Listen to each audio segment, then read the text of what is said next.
Αρχαιολογικό Μουσείο Ρηχιάς ήταν μια ιδέα του Γιώργου Μπέλεση και της Παναγιώτας Μπέλεση.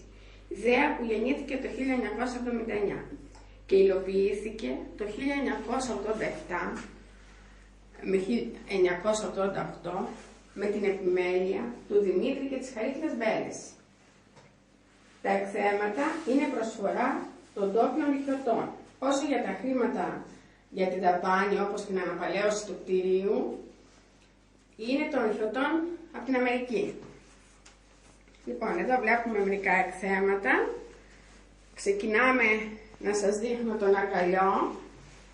Ο αργαλιός αυτός, με το λεπτό νήμα, λεπτό στιμόνι, λεπτό υφάδι, βγάζανε το ύφασμα οι ρηχιώτες για τα εσώρουχά τους.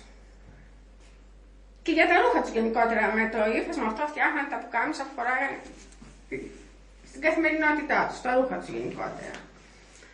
Ξεκινάμε, δείχνουμε τις κούνιες του μωρού, η κούνια του σπιτιού και η κούνια περιπάτου ή αλλιώς νάκα.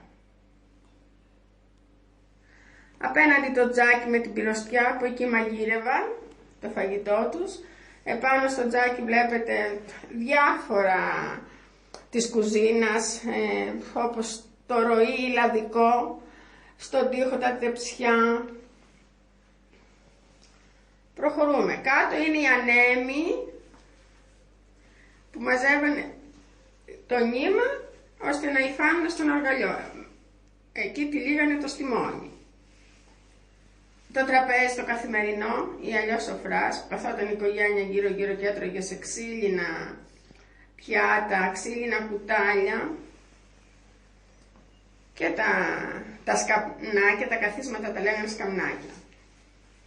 Το φανάρι, το σημερινό ψυγείο που λέω στα παιδιά από τα σχολεία που έρχονται να μας επισκεπτούν, εκεί φύλαγαν το φαγητό τους. Το φύλαγαν από μύγες μόνο, γιατί δεν κάνει χρέη ψυγείου.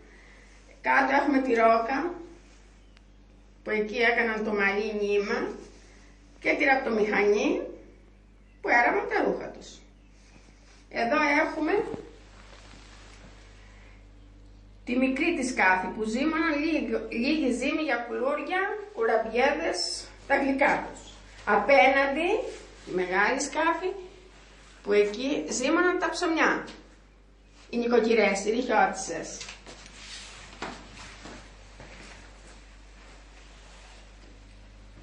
Προχωράμε. Εδώ. Το έκθεμα αυτό λέγεται κάδι. Εκεί εκτυπούσαν το γάλα και έβγαζαν το βούτυρο. Μία κάδι, δύο. Απέναντι έχουμε έναν άλλον αργαλιό. Εκεί ήφαιναν τα χοντρά τα αστροσίδια. Τις κουβέρτες, τα κιλίμια. Βλέπετε, έχει πιο χοντρό νήμα και πιο χοντρό στιμόνι. Κάτω έχουμε τα αλέτρια. Τα αλέτρια τα έφτιαχναν με ξύλα, μόνοι τους. Μόνο στο ινί είχε λίγο σίδερο για να σκάβει τη γη. Εδώ μπροστά μας, αυτό είναι η βάση από κυψέλη. Είναι η βάση μιας κυψέλης. Και απέναντί μας είναι ολοκληρωμένη κυψέλη. Λοιπόν, δίπλα ακριβώς λέγεται στροβιλιά αυτό. Το όργανο που βλέπετε, στροβιλιά, που έστελναν τα σταφύλια και έβγαινε το κρασί. Και δεύτερη στροβιλιά. Ψηλά πάνω, εδώ, είναι τα ασκιά. Είναι δοχείο από δέρμα ζώου. Εκεί, αφού έστειβαν το κρασί, το έβαζαν στο ασκί και το μετέφεραν με τα ζώα. Και μικρότερο ασκί, που αυτό έβαζαν το νερό και το έπαιρναν μαζί τους στα χωράφια, γιατί όπως καταλαβαίνετε δεν υπήρχαν μπουκάλια και θερμοί τότε.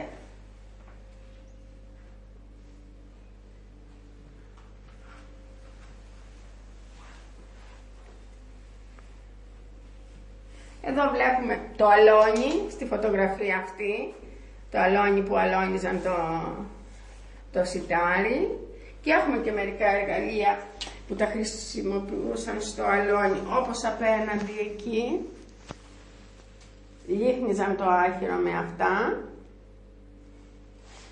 και εδώ το πιάρι μάζευαν το σιτάρι.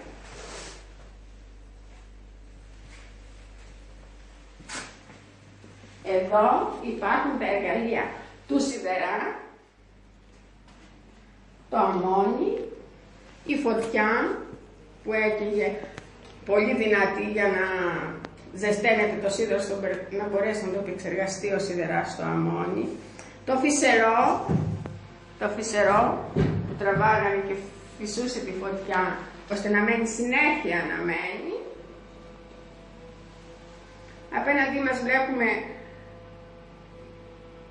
πριόνια, είναι τα εργαλεία του ξυλοκόπου που έκοβε τα δέντρα, τους κορμούς, και από εδώ τα εργαλεία που εξεργαζόταν τους κορμούς και έφτιαχνε τα έπιπλα.